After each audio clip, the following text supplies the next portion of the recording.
Good morning, students. I am continuing chapter number cash flow statement, and this is the last video on this chapter. After this chapter is completed. I am revising the chapter, that is cash flow from financing activity, how to calculate it. Just a recall, as we already done in the previous video, how to calculate financing cash flow from the financing activities. First of all बेटा, जब हम financing activities का जो third part है उसको हम discuss कर चुके हैं, उसी को थोड़ा सा एक बार रिवाइज कर रहे हैं कि cash flow from financing activity में हम क्या क्या लेते हैं, किससे कैश आता है। अब कैश आता है हमारा जब हम कैश को शेयर को इशू करते हैं, व्हेन वी इशू शेयर्स जो है उसमें जो प्रीमियम पर अगर है तो प्रीमियम और पैसा इंक्लूड करके लिखते हैं।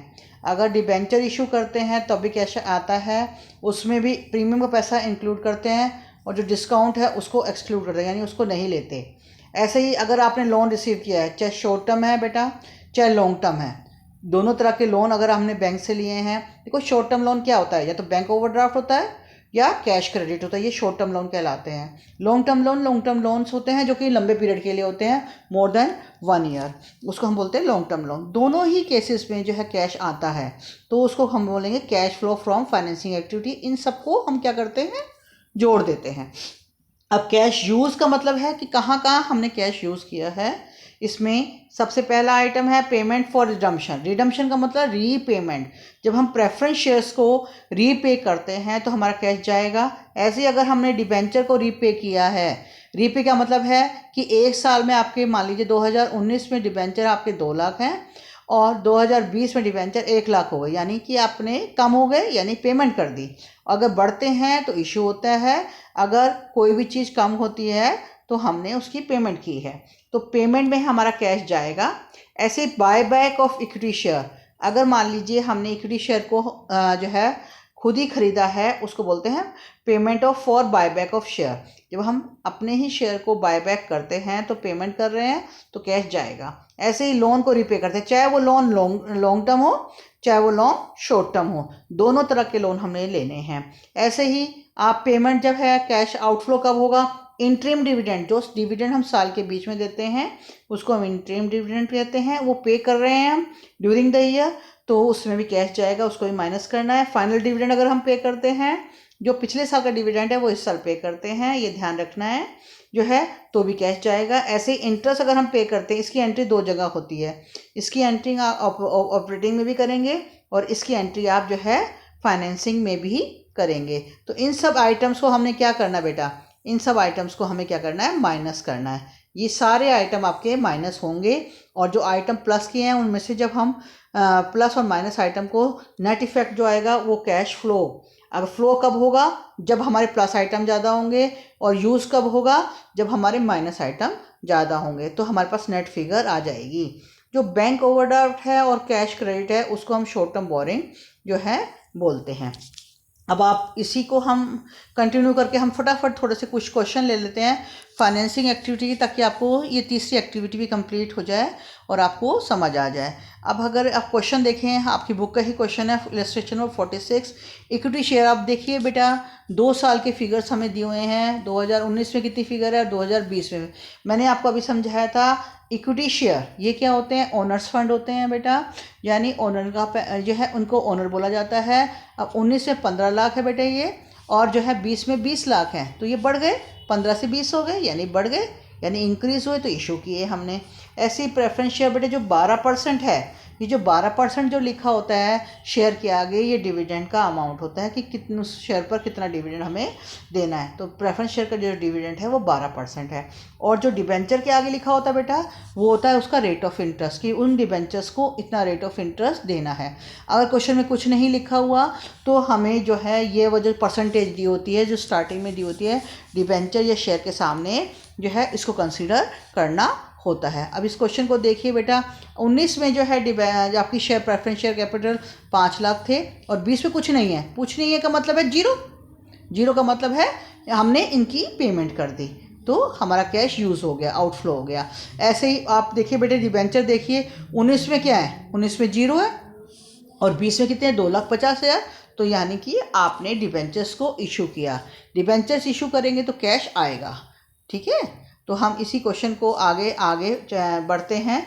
एडिशनल इन्फॉर्मेशन देख लीजिए। इक्विटी शेयर जो भी इशू हुए हैं वो एट अ प्रीमियम ऑफ 20%। अब बेटे कितने इशू हैं वो कैसे निकालेंगे?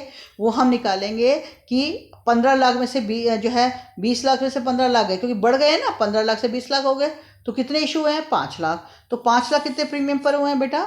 जो है वो उसने बोला है 20% प्रीमियम पर हुए हैं। तो जब भी हम शेयर इशू करते हैं हमारे पास कैश आएगा। तो proceed from issue of equity share जो है 5 लाख है।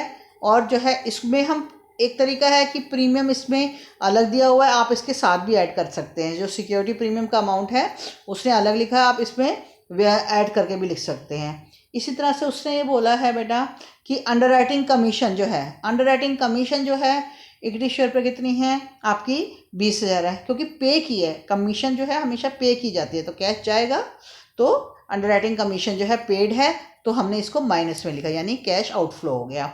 ऐसे बेटा देखिए जो है ऊपर आइटम देखें, अगर हम जो है आप दोबारा आइटम देखें तो प्रेफरेंस शेयर मैंने अभी आपको बताया था कि 19 में 5 लाख थे और 20 में 0 हो गए, तो यानी कि आपने प्रेफरेंस शेयर पे किए। अब यहाँ देखिए कि प्रेफरेंस शेयर हमने जो पे किया है उस पर कुछ लिखा हुआ है? कुछ नहीं। उसने बोला है कि जो 12% प्रेफरेंस शेयर हैं आपने एट पार, रिडीम का मतलब है रीपेमेंट, जो पेमेंट करी है वो एट पार का मतलब है जितने का शेयर था उतने में ही बेचा, तो इसका मतलब प्रीमियम पर नहीं बेचा, तो इसलिए जो 12% है वो उसका प्रेफरेंस डिविडेंड होता है। तो यहाँ पर लिखिए रिडम्पशन ऑफ जो है प्रेफरेंस शेयर, और जो है क्योंकि पार पर ही है जितने करें वो 5 लाख हो गए आपके। अब आगे देखिए बेटा, उसे बोला interim dividend paid on equity share, यहाँ उसे दिया हुआ है। इसकी एंट्री 2 जगह होगी, आपने पता है कि ऑपरेटिंग में भी आता है और पेमेंट की है तो कैश में, कैश भी आपका जा रहा है। तो 1 लाख हमने 50,000 जो है लिख दिया। ये देखिए 1,50,000 लिखा हुआ है। ठीक है, जो है ये 1 लाख आपका 50,000 है। फिर है आपका, उसे बोला है dividend paid on preference share. बेटे जब लिखा हुआ है डिविडेंड पेड तो उतना ही लेते हैं, अगर कुछ नहीं लिखा हो तो हम 12% निकालते हैं। ठीक है, ये ध्यान रखना। तो इंटरिम जो है dividend paid on preference share कितना है बेटा? जो दिया हुआ है वही लिखेंगे। अगर ये नहीं दिया होता तो हम 12% निकालते। कितने पे निकालते हैं? जो है जितने शेयर जो हैं हमारे हैं उस पर 12% निकाला जाता है। ऐसे ही इंटरेस्ट पेड, यहाँ पर दिया हुआ है कि इंटरेस्ट पेड कितना है। अगर ना दिया होता 35,000 तो 14% निकालते, अगर दिया हुआ है तो हम 35,000 ही लेंगे। तो इन सब को जो चीज़ पेमेंट करते हैं तो कैश जो हमारा जाएगा तो उसको हम माइनस में लिखते हैं बेटा, जो है ये ध्यान रखना। और जो आपका जो है जब इशू करते हैं शेयर तो कैश आएगा, तो जो आइटम कैश जाने की माइनस में करते हैं, यानी ब्रैकेट का मतलब माइनस, ऐड और लेस करके आपका जो है फाइनेंसिंग एक्टिविटी का अमाउंट आ गया 60,000। तो इस तरह से हमने देखा कि कैसे कैश फ्लो फाइनेंसिंग एक्टिविटी निकाला जाता है। अब आगे बढ़ते हैं हम। ये कंप्लीट क्वेश्चन है, यहाँ पर आपको बैलेंस शीट दी हुई है बेटे। अब इन क्वेश्चन को करने का तरीका क्या होता है? इस तरह के क्वेश्चन आपके जो है जो आपका प्रैक्टिकल एग्जाम होगा बोर्ड का उसमें आएगा। एक 12 नंबर का क्वेश्चन जो है 12 नंबर प्रैक्टिकल होता है, जिसमें 6 नंबर का आपका कैश फ्लो का क्वेश्चन होता है, 6 नंबर का रेशियो एनालिसिस का क्वेश्चन होता है। तो वो जो क्वेश्चन आते हैं वो कंप्लीट क्वेश्चन होता है, उसमें बैलेंस शीट दी होती है। बैलेंस शीट को करने का तरीका क्या है? जो ये आपको जो नोट नंबर दिए हुए हैं, सबसे पहले बेटा इसको पढ़ने का तरीका, ये नोट नंबर को ध्यान से देखिए। ये सारे नोट नंबर को हमें ध्यान से देखना है। और कहाँ से शुरू करना है? सबसे पहले शुरू करना है हमें रिजर्व्स एंड सरप्लस से। क्यों शुरू करना है? क्योंकि रिजर्व एंड सरप्लस से हमें ये पता चलता है कि कितना प्रॉफिट हुआ या लॉस हुआ। अब आप देखिए बेटा, इस क्वेश्चन में जो है 14 और 15 की बैलेंस शीट दी हुई है। मैंने आपको बताया था करंट ईयर में से प्रीवियस ईयर को माइनस करते हैं, तो 4 लाख माइनस माइनस प्लस हो गया, तो जो है ये आपका पहला आइटम हो गया। अब इसने क्योंकि इसने नोट नंबर 1 भी लिखा हुआ है, तो नोट नंबर 1 के लिए हम नीचे देखेंगे सबसे पहले कि नोट नंबर 1 में है क्या। नोट्स टू अकाउंट्स अगर हम देखें तो सबसे पहला आइटम बेटा आपका जो है वो रिजर्व्स एंड सरप्लस का है। उसमें उसने कुछ और आइटम नहीं है, वही 4 लाख और 1 लाख है। इसका मतलब क्या है कि हमारा जो है 14 में जो है लॉस हुआ है 1 लाख का, और 15 में प्रॉफिट हुआ है जो है 4 लाख का। अब एडिशनल इन्फॉर्मेशन हमें दी हुई है 12% डिबेंचर रिडीम हुए हैं ऑन 31 मार्च 2015। अगर क्वेश्चन में कुछ भी नहीं लिखा था रिजम्पशन के बारे में, तो हम ये मानते हैं कि जो करंट ईयर का आखिरी दिन है, यानी साल का आखिरी दिन जो करंट ईयर का है उसी टाइम हमने पेमेंट जो है की है। और टैक्स भी दिया हुआ है, टैक्स पेड दिया हुआ है, तो इसको भी ध्यान रखिए कि टैक्स पेड अब एक क्वेश्चन में कई बार दिया होता है, कई बार नहीं दिया होता। तो tax paid during the year जो है हमें दिया हुआ है कि वो 1,40,000 है। अब क्वेश्चन को करने का तरीका देखिए बेटा। करने का तरीका मैंने आपको बताया कि सबसे पहले हमें नोट नंबर देखना है।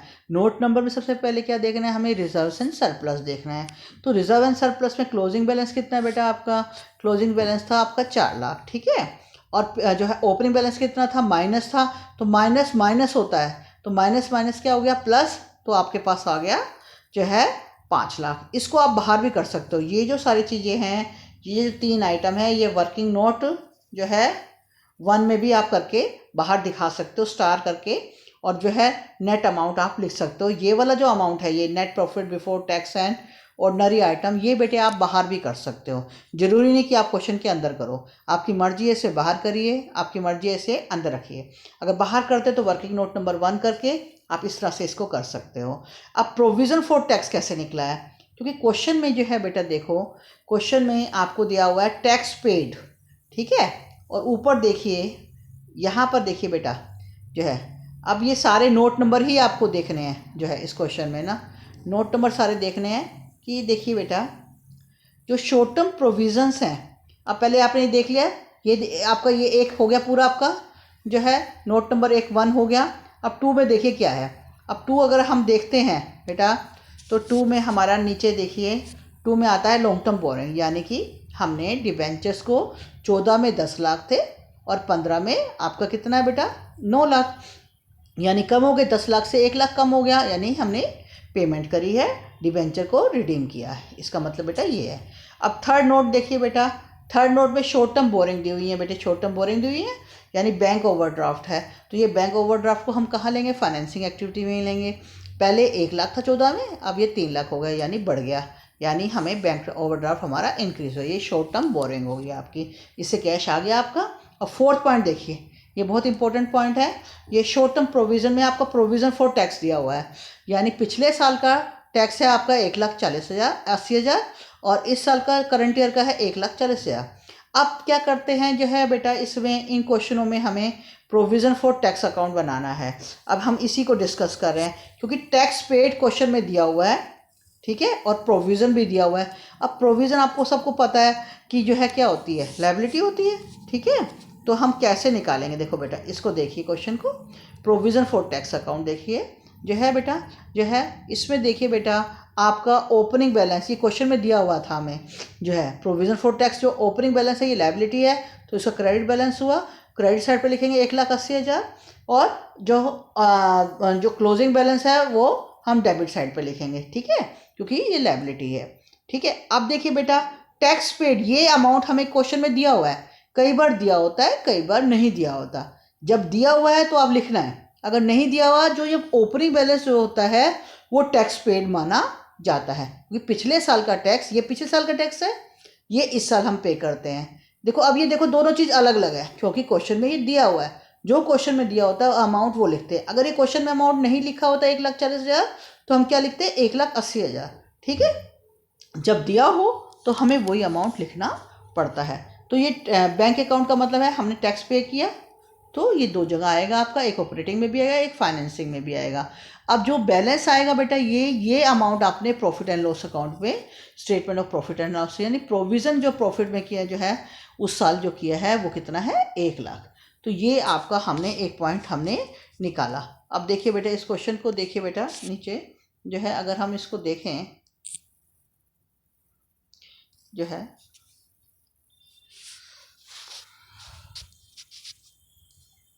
अब देखिए बेटे, प्रोविज़न फॉर टैक्स हमने ये निकाला, जो अभी आपको दिखाया है ये वर्किंग नोट है। ये वर्किंग नोट में आपको समझाया था कि बेटा कि कैसे ये आपका 1 लाख आया है, अकाउंट बना के ये आपका 1 लाख आएगा। यहाँ पर वर्किंग नोट नंबर 1 लिख सकते हो। अगर आप दूसरा वाला नहीं करते, अगर दूसरा लिखते हो तो यहाँ पर वर्किंग नोट नंबर 2 आ जाएगा। अब ये आपका नेट प्रॉफिट, यहाँ से हम स्टार्ट करते हैं क्वेश्चन को कि नेट प्रॉफिट जो है बिफोर टैक्स और एक्स्ट्रा ऑर्डिनरी आइटम बेटा कितना है। तो वो हमारा निकल गया जो है, वो हमारा 60,000 है। अब non cash and non operating item को हम ढूंढेंगे कि वो कितने हैं। उसको निकालने का तरीका क्या है बेटे, देखिए अब आ जाइए, यहाँ पर मशीनरी दी हुई है बेटा। इस क्वेश्चन में हमें मशीनरी दी हुई है, ठीक है। जिस क्वेश्चन में मशीनरी और एक्यूमुलेटेड डेप्रिसिएशन अलग अलग दिया हो तो हमें पहले क्या बनाना है, एक्यूमुलेटेड डेप्रिसिएशन अकाउंट बनाया जाएगा जो है, और वहाँ से हम निकालेंगे कि हमारा डेप्रिसिएशन कितना है, ठीक है। अब देखिए बेटे, क्वेश्चन में इसने डेप्रिसिएशन दिया हुआ है 1,98,000। इसको करने का तरीका क्या है, देखो बेटा, आप अगर इसको देखते हैं, आपको बेटे एक्यूमुलेटेड डेप्रिसिएशन जो है अकाउंट बनाते हैं, अगर 14 में है इतना जो है 2,02,000, ठीक है, और 15 में है 4 लाख। इन दोनों को माइनस करिए तो बेटा कितना आएगा आपका provision for tax made during the year. अगर आपको मैं एक बना के दिखाऊं जो है, देखो बेटा मैं आपको बना के भी दिखा देती हूँ कि प्रोविज़न फॉर टैक्स अकाउंट कैसे डेप्रिसिएशन अकाउंट बनता है, या एक्यूमुलेटेड प्रोविज़न फॉर डेप्रिसिएशन अगर अकाउंट बनता है, इसकी भी ये लायबिलिटी है। तो ओपनिंग बैलेंस हम यहाँ लिख देंगे बेटे, वो 2,02,000 है आपका, ठीक है, और क्लोजिंग बैलेंस जो है आपका जो है वो यहाँ लिख देंगे, वो 4 लाख है, ठीक है। अब इसमें से इसको लेस कर दीजिए, जो आएगा वो statement of profit and loss account आ जाएगा, ठीक है।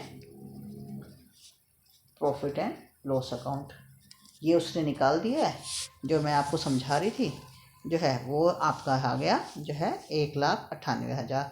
ये ऐसे आता है।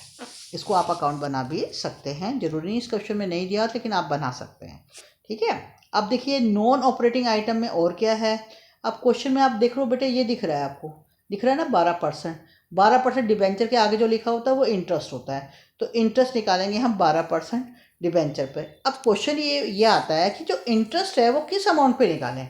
जो है 2 अमाउंट हमें दिए हुए हैं जो है, अब 10 लाख भी दिया हुआ है, 9 लाख भी दिया हुआ है, इसका मतलब कम हो गए।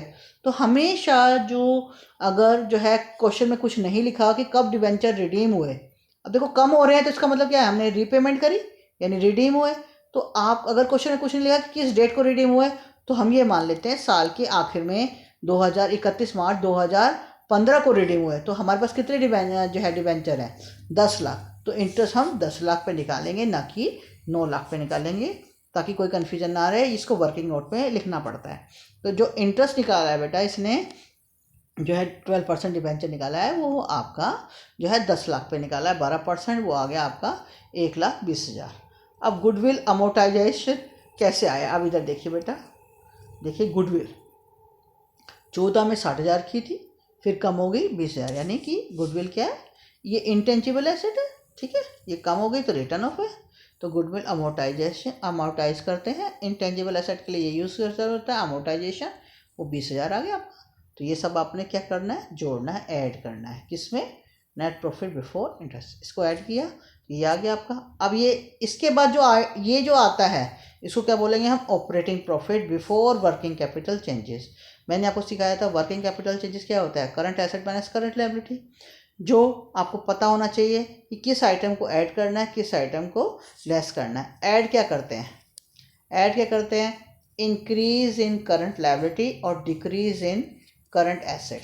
आप देख लीजिए कौन कौन सी हैं कि कौन कौन सी आइटम आपकी इंक्रीज की हैं, कोई भी नहीं है क्वेश्चन में। अगर आप देखें ऊपर तो कोई भी आइटम नहीं है। और लेस क्या करते हैं, जो है लेस करने के लिए बेटे आपको क्या लेना है, उल्टा करना है इसका, आपको डिक्रीज इन करंट लायबिलिटी और इंक्रीज इन करंट एसेट। इसमें आपकी एक ही एसेट जो है करंट एसेट दी हुई है, वो है इन्वेंट्री यानी स्टॉक, ठीक है। तो अगर आप उसको देखते हैं तो ऊपर क्वेश्चन से तो आपका आएगा 1,24,000। अब पेमेंट फॉर टैक्स, अब ये क्वेश्चन में बेटा दिया हुआ है पेमेंट फॉर टैक्स, ये दिया हुआ है बेटा, देखो जो है पेमेंट फॉर टैक्स कितना है, 1,40,000 हमें दिए हुए हैं। तो हमने 1,40,000 लिख दिया, तो उसको हमने माइनस कर दिया 1,40,000 को, जो है ये पेमेंट फॉर टैक्स हो गया जो है। तो कैश जनरेटेड फ्रॉम ऑपरेशन आ गया 8,14,000। पेमेंट फॉर टैक्स यानी टैक्स को पे किया। ये जो पेमेंट फॉर टैक्स है 2 जगह आएगा, फाइनेंसिंग में भी आएगा और ऑपरेटिंग में भी आएगा। 1,40,000 की एंट्री होगी, तो ये आ गया कैश फ्रॉम ऑपरेटिंग एक्टिविटी। अब ये प्लस में है तो ये फ्लो है, कैश फ्लो का मतलब है आ रहा है, ठीक है। प्लस में है तो फ्लो होता है, और अगर ये माइनस में आ जाता है तो क्या लिखना है, यूज़ लिखना है। अब सेकेंड आइटम बेटे, इसको हम ए भी कर सकते हैं, इसका फर्स्ट ये है, ये बी पार्ट है, तीन एक्टिविटी होती हैं, ऑपरेटिंग, इन्वेस्टिंग एंड फाइनेंसिंग। हम सेकंड एक्टिविटी पे आते हैं। अब हमें देखना है मशीनरी। अब बेटे मशीनरी क्यों देखना है, क्योंकि हमें जो है दो चीज़ें दी हुई हैं। देखो ऊपर क्वेश्चन में देखिए, जो है हमें दो क्वेश्चन दिए, जो दो चीज़ें दी हुई हैं। आप देखते हैं बेटा, एक तो आपको मशीनरी दी हुई है, तो मशीनरी अकाउंट बनाएंगे हम। देखेंगे बेटा, देखो जो है यहाँ पर 16,42,000 की थी, यहाँ बढ़ गई है, यानी कि इंक्रीज हुआ। ठीक है।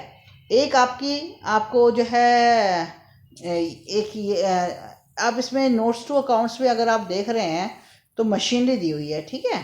और एक आपको जो है नॉन करंट इन्वेस्टमेंट भी दी हुई है बेटा इस क्वेश्चन में। तो नॉन करंट इन्वेस्टमेंट भी हमारी परचेजिंग एक्टिविटी में आएगी, क्योंकि ये 1,50,000 से 2 लाख हो गई, यानी ये भी बढ़ रही है। और इनटेंजिबल एसेट में बेटे आपके ये देखिए, ये और ये हमने कर लिया। हमेशा वर्किंग नोट देखते हैं क्वेश्चन को करने के लिए। ठीक है। अब आ जाइए बेटा नीचे, मशीनरी का हमने निकाल लिया, तो मशीनरी आपकी जो है बढ़ रही है, तो यानी परचेज है। परचेज करने में कैश जाएगा, तो माइनस में लिखा हमने 7,64,000। और हमने इन्वेस्टमेंट भी परचेज किया बेटा, तो उसमें भी कैश जाएगा, तो वो भी माइनस में आपका लिखा जाएगा। ठीक है। तो ये माइनस में लिखा गया है, तो कैश यूज्ड आया है। इन्वेस्टिंग एक्टिविटी सारी माइनस में है, इसका मतलब वो कैश यूज है। अब फाइनेंसिंग एक्टिविटी में आते हैं। अब फाइनेंसिंग एक्टिविटी का मैंने आपको समझा ही दिया है कि कौन कौन सी चीज़ जो है आ रहे हैं। हमने क्या किया है, शेयर्स जो हैं इशू हुए हैं, तो कैश आया, तो उसको प्लस में लिखेंगे बेटा। और रीपेमेंट की है लोन्स की जो है, क्योंकि हमने देखा है डिबेंचर कम हो रहे हैं, तो 1,00,000 की है, तो कैश गया।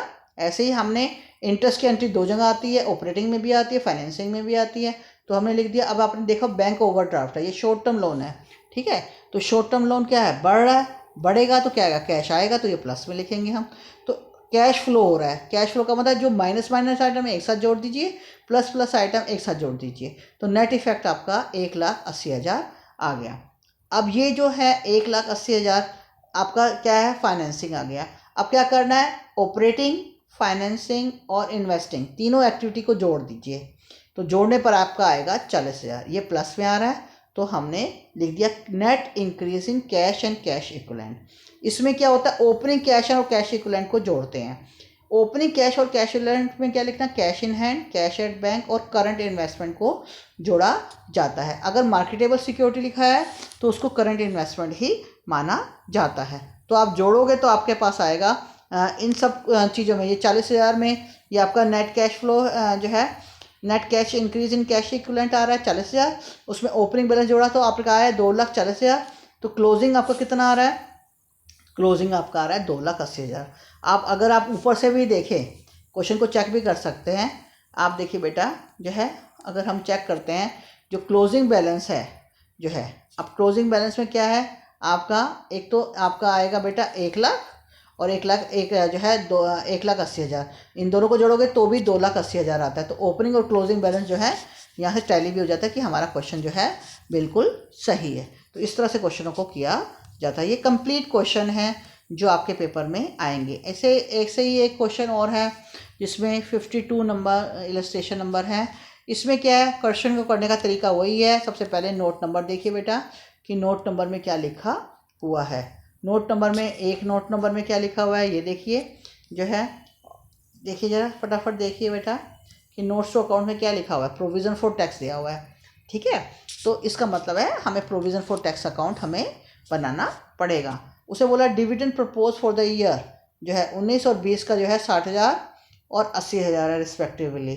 ठीक है। बिल्डिंग आपने परचेज की है 75,000 की। एक ओल्ड बिल्डिंग थी जिसकी बुक वैल्यू थी 63,000, उसको आपने बेचा है लॉस पर जो है 5,000 पर। Tax provided during the year, tax provided का मतलब प्रॉफिट एंड लॉस पे कितना ट्रांसफ़र किया है आपने, वो 80,000 दिया हुआ है। तो हम क्या करेंगे, सबसे पहले इसमें आपका जो है सबसे पहले हम निकालेंगे प्रोविज़न फॉर टैक्स अकाउंट बनाएंगे। ये बैलेंस बेटा आपको क्वेश्चन में गिवन है, ये बैलेंस आपको क्वेश्चन में गिवन है। ठीक है। ये चीज़ कई बार ये चीज़ दी होती है, कई बार ये चीज़ दी होती है टैक्स पेड। इस क्वेश्चन में टैक्स पेड नहीं दिया हुआ है, हमें निकालना है, इसलिए लिखा है बैलेंसिंग फिगर। पिछले क्वेश्चन में क्या था, हमें ये निकाला था। तो टैक्स प्रोवाइडेड का मतलब कितना हमने प्रॉफिट एंड लॉस अकाउंट में ट्रांसफ़र किया है वो दिया हुआ है, वो 80,000 हमने लिख दिया बेटा जो है 80,000 लिखा जब हमने जो है ठीक है, ये 80,000 आ गया आपका।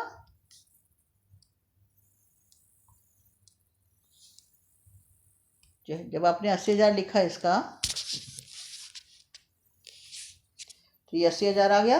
तो हमने इसको टोटली किया तो ये आपका 50,000 आपका बैलेंसिंग फिगर आ गया। तो ज़रूरी नहीं कि क्वेश्चन में जैसा दिया होता है उसी हिसाब से क्वेश्चन को किया जाता है। इस क्वेश्चन में ये दिया हुआ था हमें, तो हमने जो है वैसे ही किया। ठीक है बेटा, अब आगे चलते हैं। आपके पास आ गया कि टैक्स कितना पे किया है। क्वेश्चन को स्टार्ट करते हैं। क्वेश्चन को स्टार्ट करने का तरीका वही है, हमें सबसे पहले क्या देखना है, reserves and surplus.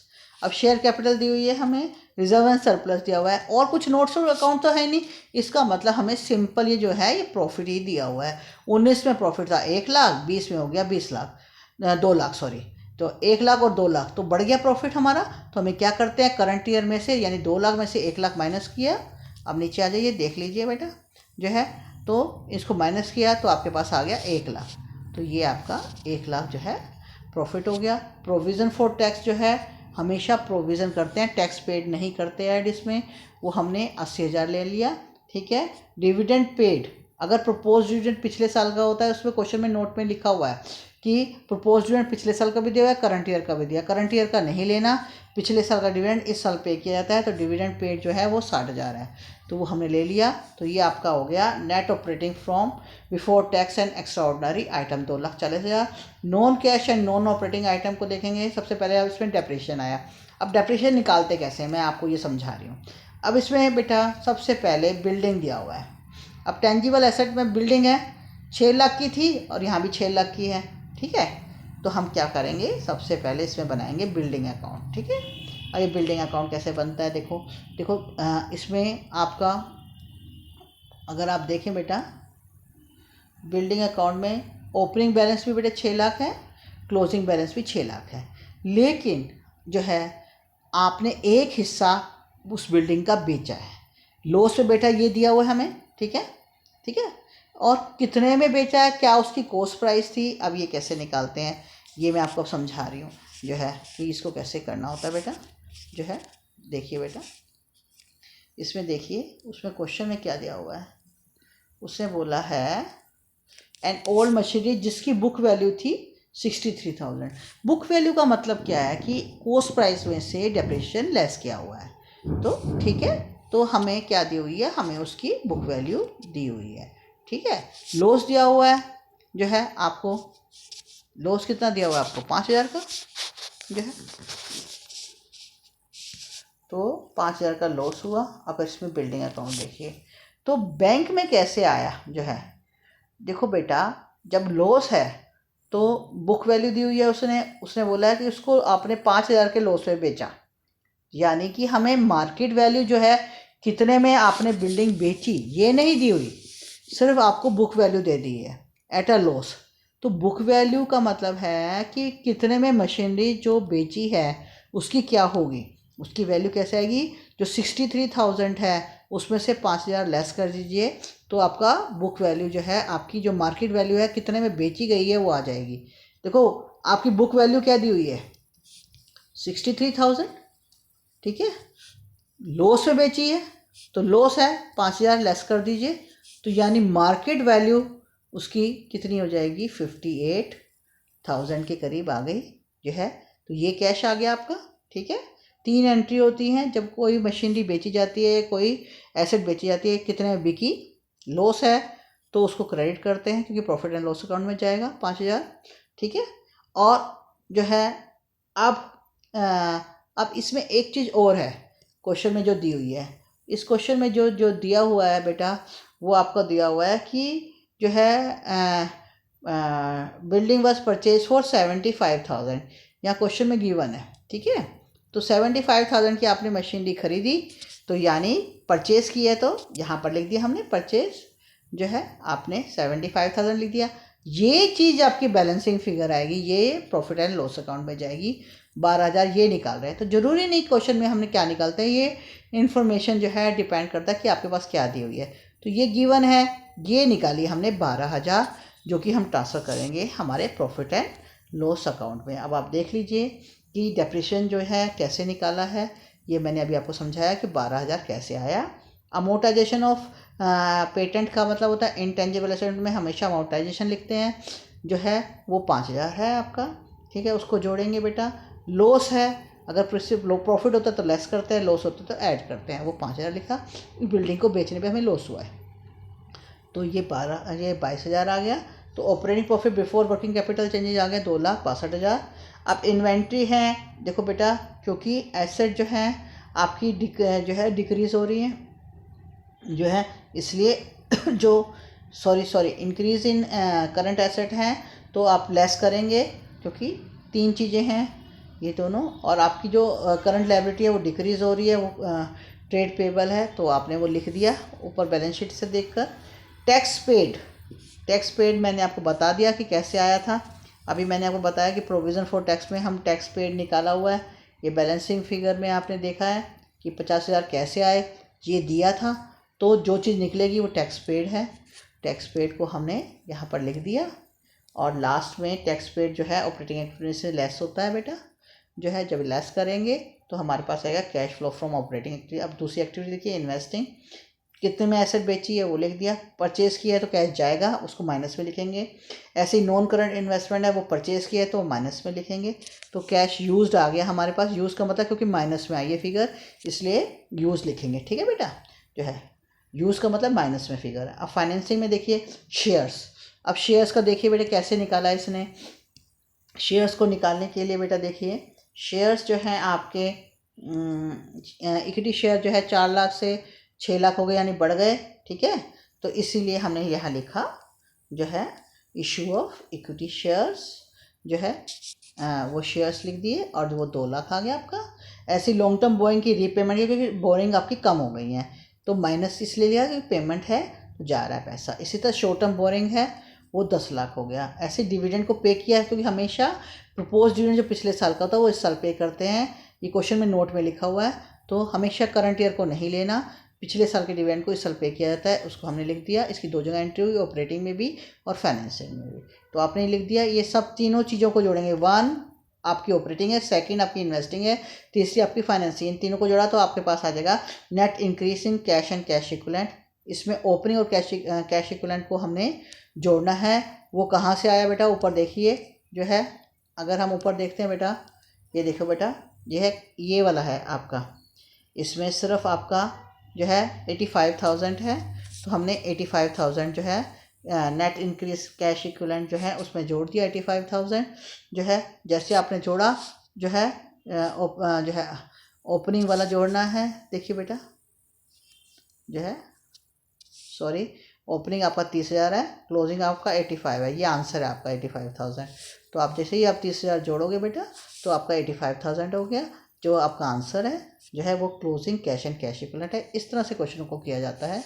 I hope आपको ये क्वेश्चन जो है समझ आएगा। अब ये आपका चैप्टर कंप्लीट हो गया। Thank you so much.